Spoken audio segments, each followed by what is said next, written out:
warahmatullahi wabarakatuh. Halo semuanya, perkenalkan nama saya Eldriani dari kelas 9A SMP Negeri 2 Songom. Di sini saya akan melakukan tugas wawancara bahasa Indonesia dengan narasumber Ibu Siti Nurrohmah, guru IPS di SMP Negeri 2 Songom. Halo Ibu, apa kabar? Sehat, alhamdulillah. Oke Bu, saya sebelumnya mau menjelaskan hari ini saya akan melakukan wawancara terhadap Ibu. Apa Ibu sudah siap menjawab 10 pertanyaan dari saya? Siap, oke. Kalau gitu saya boleh ya Bu? Oke, silakan. Untuk pertanyaan yang pertama, sudah berapa lama Ibu mengajar di SMP Negeri 2 Songom? Oke. Kalau ngajar di SMP Negeri 2 Songom itu baru tahun kedua, 2 tahun. Tapi kalau maksudnya sebelum di SMP 2 itu Bu Guru udah ngajar di SMP Pancasila Jatibarang. Jadi dari tahun 2000. Oh, berarti itu lama ya? 2002 lulus, 2003 ngajar berapa tahun? 19 tahun di SMP Pancasila, 2 tahun di SMP Pancasila. Berarti itu lama ya? Udah lama banget. Kalau yang kedua ya Bu, universitas mana ketika Ibu menjadi seorang guru? Mahasiswa ya. Oke, jadi dulu Bu Guru itu ngambil kuliah di Jogja. Pada saat Bu Guru masuk tahun 1996 itu perguruan tingginya namanya IAIN, Institut Agama Islam Negeri Sunan Kalijaga Yogyakarta. Tapi sekarang IAIN itu sudah berubah menjadi universitas, namanya UIN, Universitas Islam Negeri Sunan Kalijaga Yogyakarta. Lanjut Bu, apa yang membuat Ibu termotivasi untuk menjadi seorang guru IPS? Oke, sebetulnya dulu itu karena jurusannya kan memang sejarah. Tapi setelah lulus dari S1 di IAIN, Bu Guru itu kan ngambilnya bukan keguruan. Kalau kepingin jadi guru berarti harus punya SIM, kayak orang naik motor itu harus ada SIM-nya. Jadi Bu Guru itu ngambil akta 4. Nah, akta 4-nya itu sebetulnya bukan IPS tapi agama. Tapi pada saat Bu Guru masuk di SMP Pancasila itu, yang ada lowongan itu guru waktu itu guru IPS, guru sejarah. Kan dulu itu kurikulumnya belum seperti kurikulum sekarang.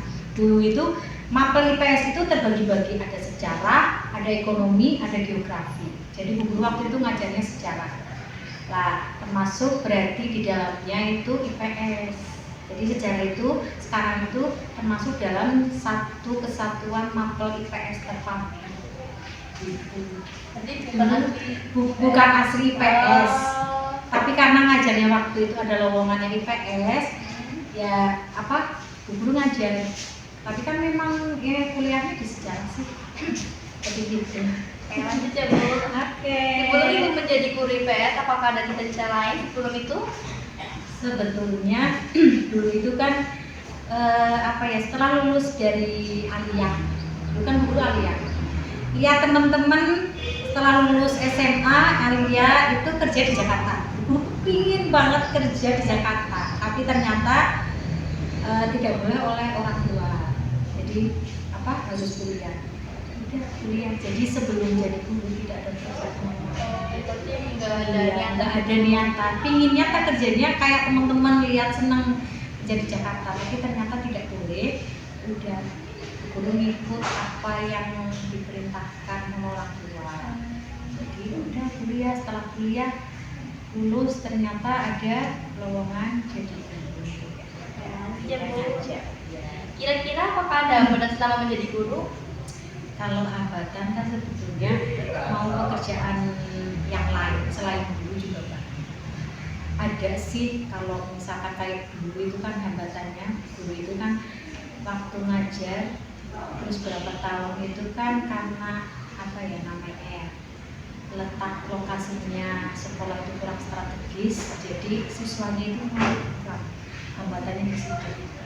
Jadi siswanya kurang, otomatis kalau kepingin kayak sertifikasi itu kan harus nomornya kan.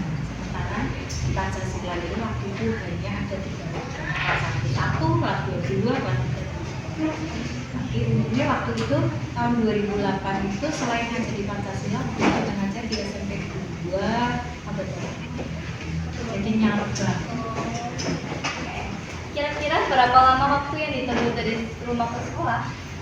sekitar 20 menit itu kalau nyantai. Tapi kalau agak ngebut biasanya sekitar 15 menit.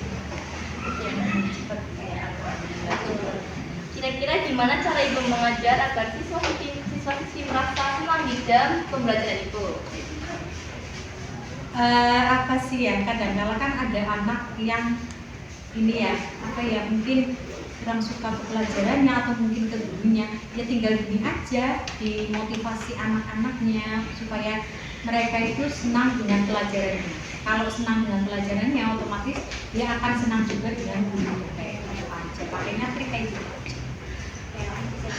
Bagaimana rasanya ibu menjadi seorang guru?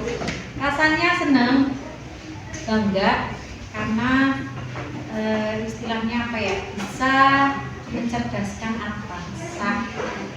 Sehebat apapun presiden, kan dia dari dulu tuh diajar oleh guru sekolah. Jadi ya senang, bangga menjadi seorang guru, walaupun kita dapat predikatnya pahlawan tanpa tanda tulis. Oke, lanjut ya Bu. Apa yang membuat ibu merasa senang menjadi seorang guru? Salah satunya tadi, kita bisa mengamalkan ilmu yang kita dapat untuk memajukan pendidikan, kemudian mencerdaskan anak-anak bangsa, kemudian kita juga istilahnya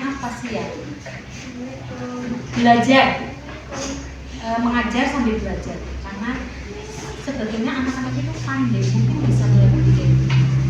Jadi kita juga bisa mentransfer, selain pengetahuan kita bisa mentransfer teknologi. Apalagi sekarang kan zaman ini sudah canggih ya, bisa pakai media secara online dan itu aja. Untuk pertanyaan saya ya Bu. Kira-kira bagaimana cara belajar yang efektif ketika ibu masih menjadi seorang pelajar? Sebenarnya guru dulu itu sama kayak anak-anak yang lain, ketika disuruh belajar ya agak susah, tapi kita menerapkan gini, kita belajar itu jangan seperti SKS. Kalau dalam kuliah itu SKS, sistem kebut malam, jadi mau belajarnya hanya pada saat ujian, tapi kita pakainya sistem kayak makan itu kan satu piring kita makan sesuap, artinya belajar itu tidak harus satu hari itu belajar sampai 5 jam, tapi hanya pada saat itu satu waktu. Tapi coba 5 jam itu dibagi 1 jam, pulang sekolah bisa kita baca materi yang tadi, kemudian nanti setelah asar atau masuk setelah maghrib, setelah isya gitu aja sih. Jadi itu lebih efektif. Tapi lebih efektifnya itu setelah subuh, karena kan masih sepi,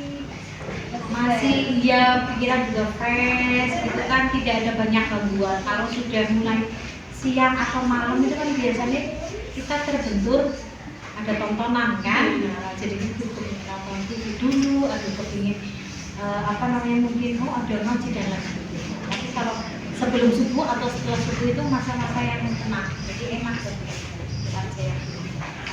Belajarnya jangan kayak makan satu piring dimakan semua gitu, tapi sesuap demi sesuap.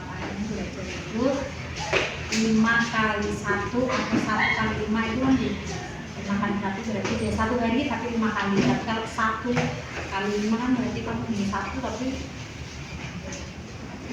Oke Ibu, sisi pertanyaan tadi sudah terjawab semua. Terima kasih atas jawabannya Ibu berikan dan waktunya. Semoga bermanfaat. Berikut tadi adalah video wawancara saya. Terima kasih sudah menonton video saya. Jangan lupa untuk like, comment, and subscribe. Bye-bye.